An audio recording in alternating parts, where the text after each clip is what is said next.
Hampir saja tinju Chairul Saleh mendarat di muka DN Aidit jika para menteri yang mengikuti rapat di Istana Bogor itu tidak melerai pertikaian keduanya.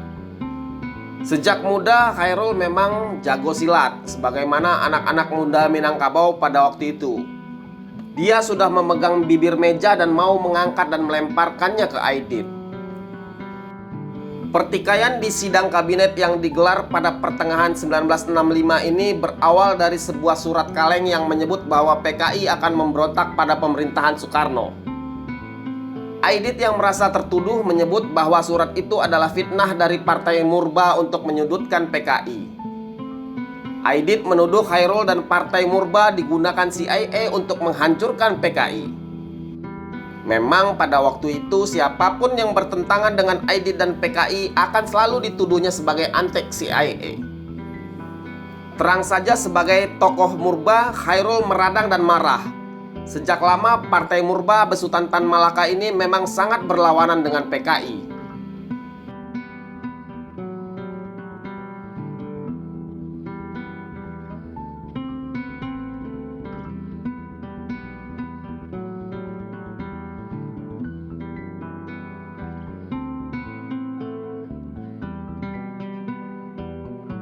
Chairul sendiri mengagumi pemikiran, militansi, keteguhan Tan Malaka dalam berjuang yang rela menderita sedemikian parahnya untuk memerdekakan Indonesia dari penjajah.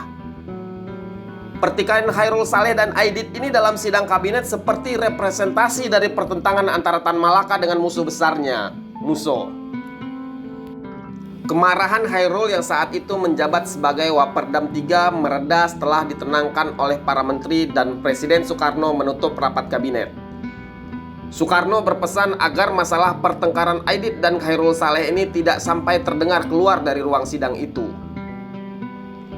Pertentangan antara Chairul Saleh dan Aidit pada masa itu memang sangat tajam. Sama halnya seperti pertentangan antara Aidit dan Angkatan Darat yang dipimpin oleh Jenderal Nasution, Yani, dan kawan-kawan. Bahkan kabarnya nama Chairul awalnya termasuk dalam salah seorang tokoh yang akan diculik oleh pasukan Untung pada 1 Oktober dini hari itu. Namun Aidit mencoret namanya karena pada tanggal 30 September Chairul berada di Peking, Cina. Chairul Saleh bukanlah tokoh kemarin sore. Dia adalah pemuda angkatan 45 yang turut membidani lahirnya proklamasi kemerdekaan Indonesia. Tak banyak orang yang tahu bahwa Chairul Saleh juga merupakan salah satu tokoh terdepan dalam memperjuangkan prinsip negara kepulauan Republik Indonesia. Dialah yang mencetuskan konsepsi wawasan Nusantara, yakni batas teritorial 12 mil laut dan langsung diberlakukan pemerintah Indonesia pada 13 Desember 1957. Dengan wawasan Nusantara, semua laut yang ada di antara pulau-pulau Nusantara menjadi wilayah teritorial Indonesia. Pemikiran Chairul ini bahkan kemudian disahkan sebagai Konvensi Internasional tentang Hukum Laut pada tahun 1982 di Montego Bay, Jamaika.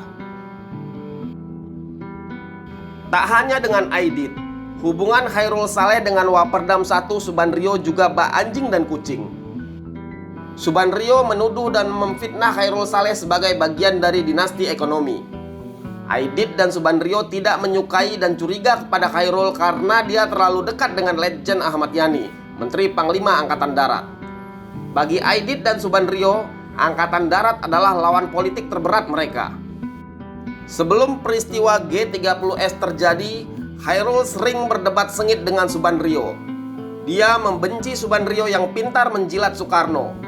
Dia menjuluki Subandrio sebagai Pingji, si kuping siji. Salah satu pertikaian antara Chairul dan Subandrio adalah tentang masukan Chairul kepada Soekarno agar lebih memperhatikan pembangunan ekonomi. Saran Chairul tentang perbaikan ekonomi yang saat itu memang sedang sulit disetujui oleh Soekarno dalam sidang kabinet terbatas. Namun kemudian esok harinya berbalik 180 derajat. Ini tentu membuat Chairul kecewa. Dan ternyata setelah diselidiki, Subandrio datang ke istana dan memijit-mijit Soekarno sehingga akhirnya merubah pendiriannya dan menerima usul Subandrio. Tapi pertikaian tajam antara Chairul dengan PKI dan Subandrio itu tidak serta-merta membuat dirinya lepas dari incaran Soeharto. 7 hari setelah keluarnya Super Semar, Soeharto menangkap 15 Menteri Soekarno, salah satunya Chairul Saleh. Tuduhannya para menteri itu mendukung PKI, tidak setia kepada Presiden Soekarno dan hidup amoral. 18 Maret 1966, Sarwo Edi Wibowo dengan pasukan RPK-nya meluncur ke istana dan menciduk Chairul dan 14 menteri lainnya, termasuk Subandrio. Pangdam Jaya Amir Mahmud juga datang ke istana. Tugasnya khusus untuk meminta kesediaan Soekarno menyerahkan Subandrio. Sebelum ditangkap pada 18 Maret itu, Chairul tidak percaya dia akan ditangkap oleh Soeharto. Informasi dari Menteri Koperasi dan Transmigrasi Ahadi tidak digubrisnya. Bahkan dia menyebut bahwa Jenderal Amir Mahmud, Basuki Rahmat, dan M. Yusuf yang menyampaikan Super Semar kepada Letjen Soeharto adalah teman. 3 jenderal itu adalah kawan-kawan kita sendiri, masa tidak percaya? Begitu kata Chairul kepada Ahyadi yang belakangan ikut diciduk bersama Chairul. Memang sebelum ditangkap, Chairul sempat pidato di Corong RRI membacakan pengumuman presiden yang mengecilkan arti Super Semar, bahwa surat perintah itu hanya penugasan teknis kepada Soeharto. Sepertinya karena sikapnya yang sejalan dengan Soekarno dan mendukung Soekarno dalam usahanya mengembalikan tentara di bawah kontrolnya, maka dia ikut ditangkap. Chairul kemudian dipenjarakan di rumah tahanan militer Budi Utomo. Kurang setahun di penjara, Chairul meninggal dunia dalam penjara pada 8 Februari 1967 di usia 50 tahun. Sampai akhir hayatnya, dia tidak mengetahui apa kesalahannya. Dia juga tak pernah diajukan ke meja hijau oleh Soeharto.